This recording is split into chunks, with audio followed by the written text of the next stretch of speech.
Hey, welcome back to the Missouri Sports Network, MissouriSportsNetwork.com, Missouri Sports Network on Facebook. Certainly that you tuned in. And as always, Great Southern Bank and the Missouri State Highway Patrol remind us to take that 3 seconds and buckle up. It's 3 seconds that could save your life. Be safe, be smart, and be here tomorrow. We're at the Missouri Sports Network where everyone has a home field advantage. We go down to Carthage and talk a little high school basketball preview with Lady Tigers head coach Scott Moore. And Coach Moore, thanks for your time today. Absolutely. Appreciate you guys having us on. You bet. 15-11 a year ago.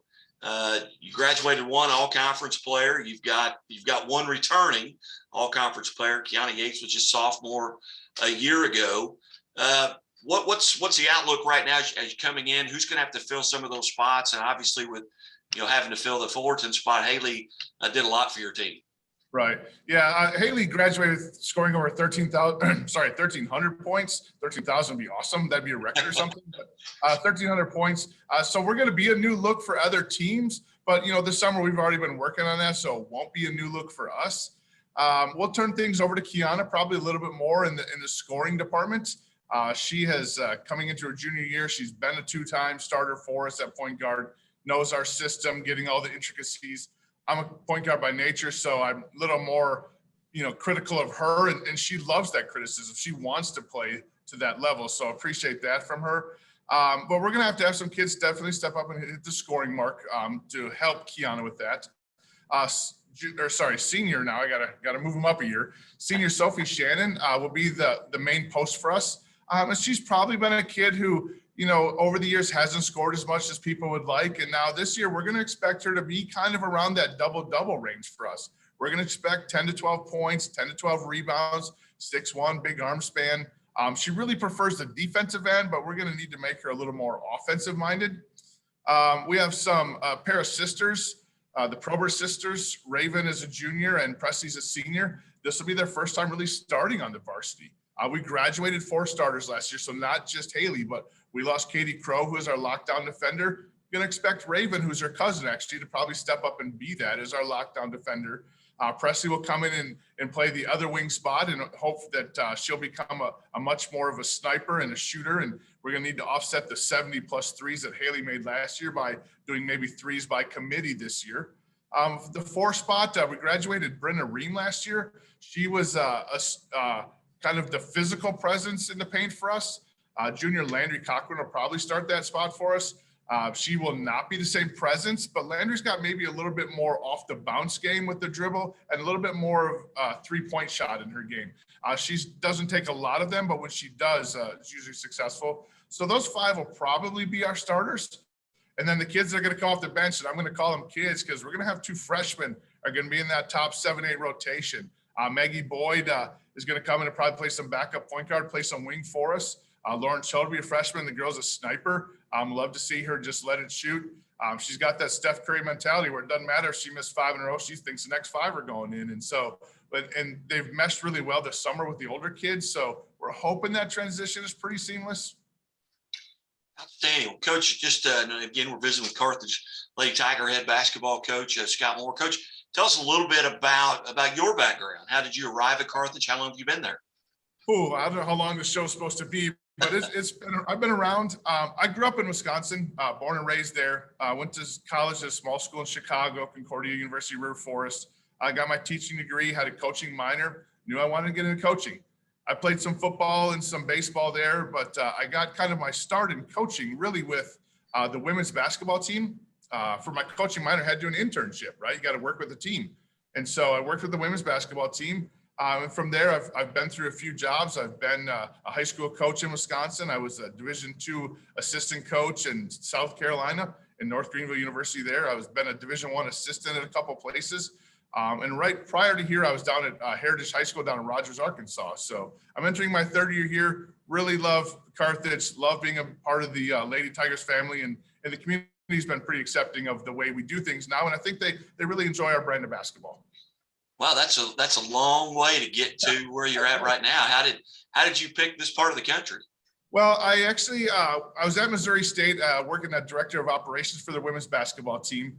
And I interviewed for a high school job. Kind of my kids were getting at the high school level personally. And I'm like, the Division I travel schedule is hard to be a family man. And so I decided to kind of step away from college to work at the high school level. I can be home in my own bed every night, see my kids. And so I went to work at Rogers Heritage High School, and Mark Holderbaum was the athletic director there. So he actually hired me there. Well, then 3 years down the road, things weren't exactly going how we wanted to in Rogers. And so Mark had a position open here at Carthage, and so came up and interviewed. And really, this is a lot more like my hometown, a lot more like my personality as a high school coach. Kind of a blue collar town, wants to work hard, wants to get after it, and enjoys kind of our up-tempo style of basketball. And so it's really been a great fit for us the 3 years we're here, starting my third year here. As you look at the Central Ozark Conference, you've added Joplin, obviously, here in the last couple of years, but just a juggernaut of a conference. You've got the Republics, the Ozarks, the Carl Junctions, the Webb Cities.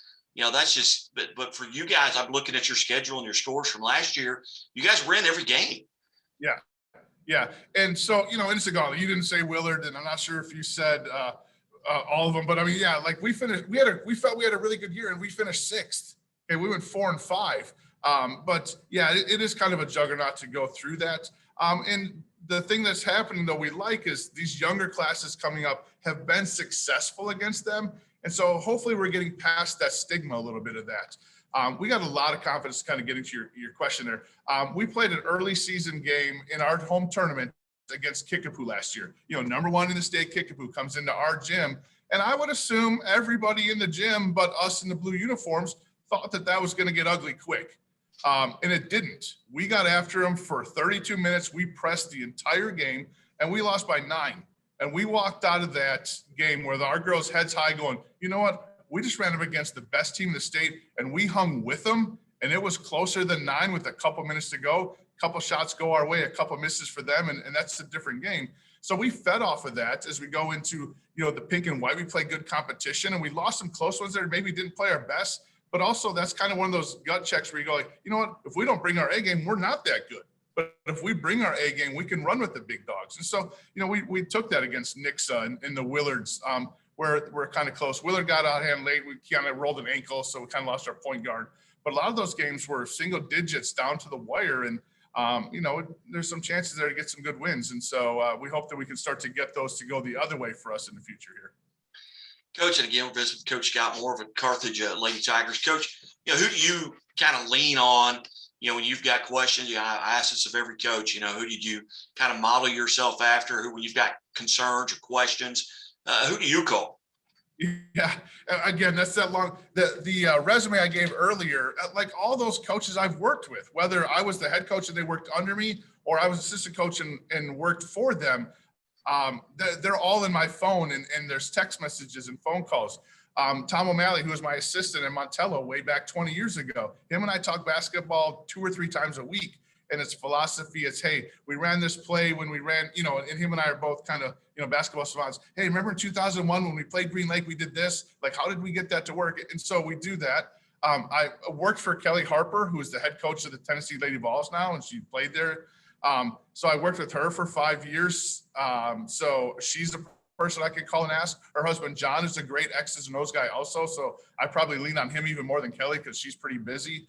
My head coach when I was at North Greenville as a D2 assistant, like we'll talk strategy stuff every now and then too. And so there's lots of people to talk on the daily basis. My assistant coaches are great. Rusty McDermott's got a ton of experience coming as a freshman coach. We have text message conversations going on about things.